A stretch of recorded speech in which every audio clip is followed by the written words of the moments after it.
Hello, welcome to the Overcoming Resistance podcast. I am your host, Louis Carone. In this episode, I'll be talking about what qualifies as an overall effective set for the purpose of building muscle. Thanks for listening and enjoy the show. Hey, everyone. So, as you heard in the intro, in this episode, I wanted to talk about what makes an overall effective set for building muscle. I know this can be a difficult topic to fully understand if somebody's more of a new or even an intermediate lifter trying to maximize their muscle building process. So, many people are doing sets in the gym, but what would make that set effective? So, really, what we're looking for, kind of being, at least in the research right now, is identify as the main component driving the muscle building process is tension. So that's basically the load on the muscle. We need enough load on the muscle to create the signaling processes for muscle building.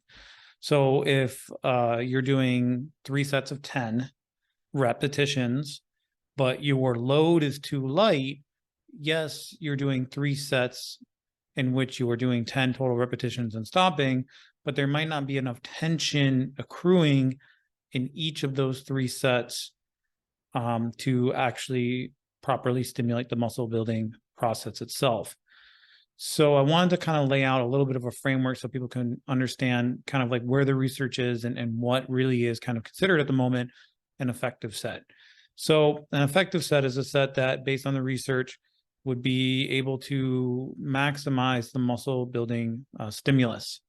So right now, that seems to be anything between about 5 and 30 repetitions done in a single set,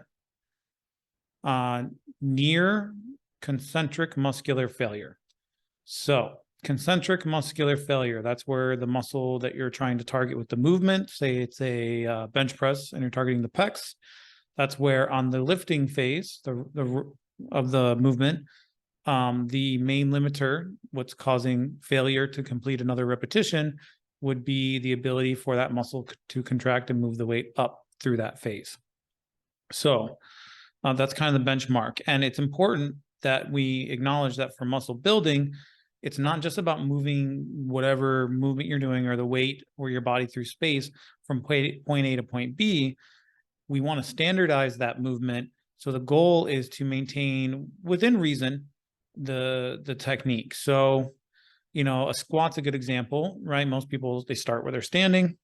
They bend their knees and hips until top of their knee is about 90 degrees with their hip crease. And then they stand back up. And that's considered like a full rep.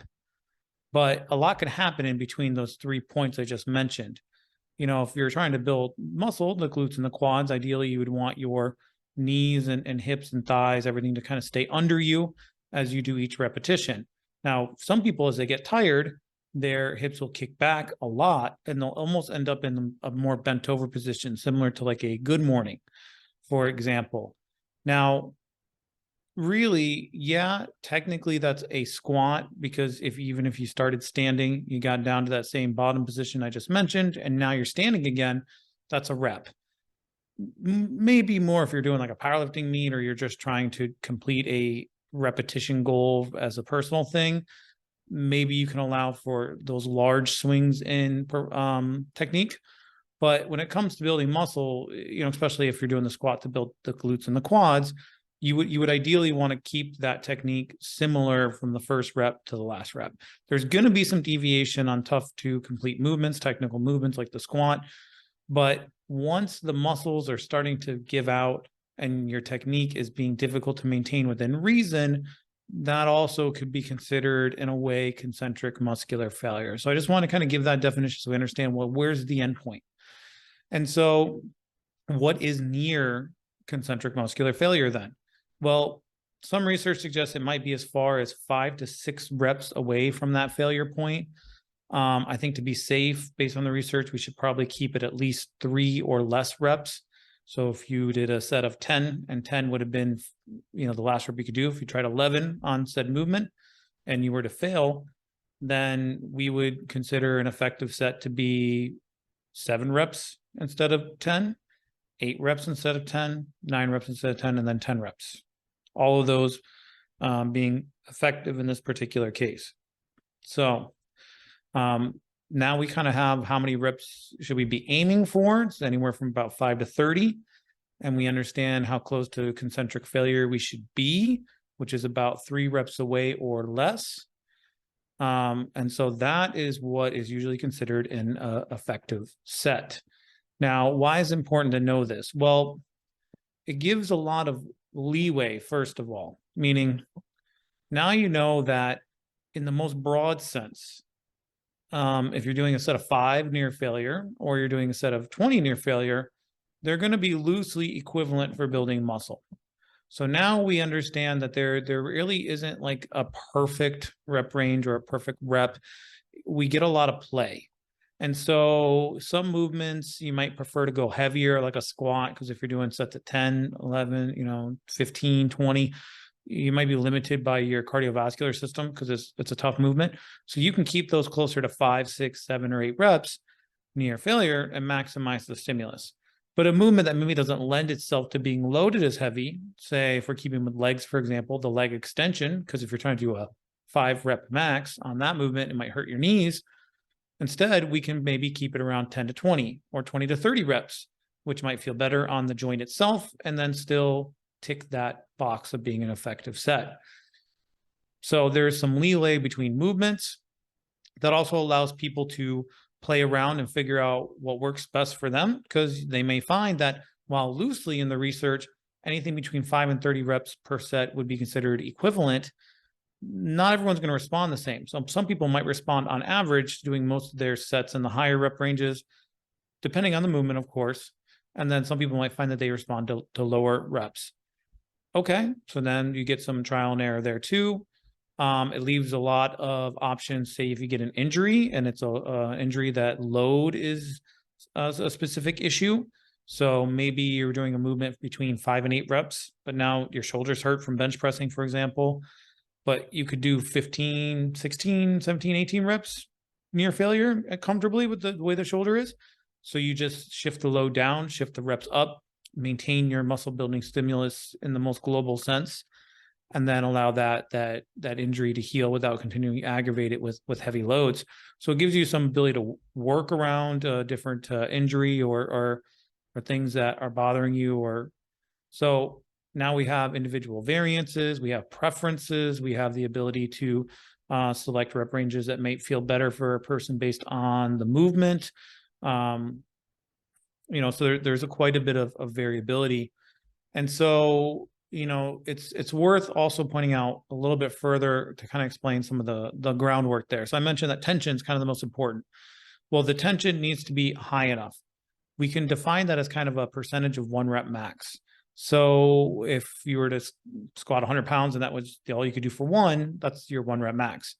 40% of that is about what most people could do for about 30 reps, which would be about 40 pounds. So then we see, okay, so anything between around 40% of that 1 rep max to 100% of 1 rep max would be heavy enough. But you do see that when I gave the rep range in the beginning, I kind of capped it at about 5. Well, the reason for that is there also is a time component as well. You need enough time under the enough tension.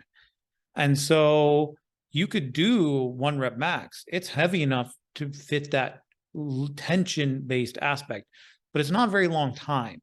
So if you were to do just 1 rep maxes, you'd have to do 5 of them to equal about the same as doing a 5 rep max in terms of tension and load and time being somewhat equivalent there. So we kind of cap it around 5. It could be 4 loosely, because you start to get below that, you kind of need to start doing more sets. Sure, you can do 2 rep maxes and 3 rep maxes if you really enjoy training heavy and you say strength is a very important goal for you.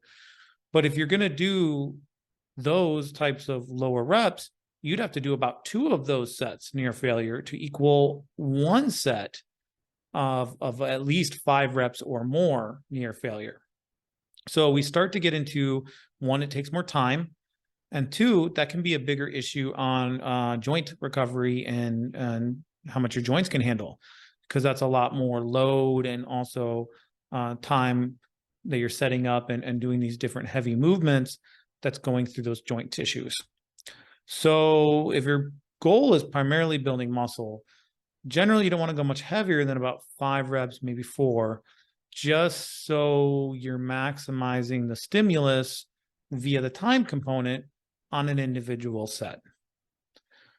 Now, those lighter reps, the lighter loads that require more repetitions, how are they stimulating this muscle building process if they're so light? Well, what's really kind of happening there is as you're doing rep after rep, the muscles becoming fatigued and the motor units are becoming fatigued, and some of the higher end threshold ones are starting to get recruited because some of the other ones are getting tired. And as you start to get near failure, the load effectively, in a way, the best way to think about it is it eventually becomes heavy enough to start to maximize that stimulus. So that's where we end up with that 5 to 30 rep range. And so this is a good system to understand because that leaves a lot of variability. And one of the important things to know is that once you understand what a generally good set is, then you can start to track your volume for a muscle group based on hard sets. So now we know what is a generally hard and effective set. Now we can start to add those up as we're doing different movements, and we can start to track to see how much of that most effective work are we doing. And then we can base that off our recovery and our progression on increasing reps or load over time to see if we need to do more hard sets for a particular muscle group or less. An example would be if you're training your quads and now you've got all your main working sets within this realm of a hard set. You realize, okay, I'm doing 8 of these in a week. Well, I feel great, but I'm not making much progress in terms of adding weight or load to the bar week over week. Maybe I need to do 10. So you add 2 more of these. So now you can start to play with that and increase or decrease the volume. Let's say you calculate this and you find out you're doing 15, but your quads are always very sore and you're not making much progress. Well, okay, maybe you back it down to 12.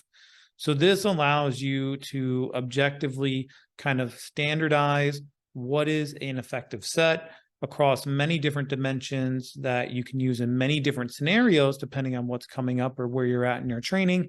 And then you can also kind of cross-reference that with how much of that general work you're doing in a week to get yourself in the right ballpark of volume, in this case, to ensure you're making the progress that you want to be making.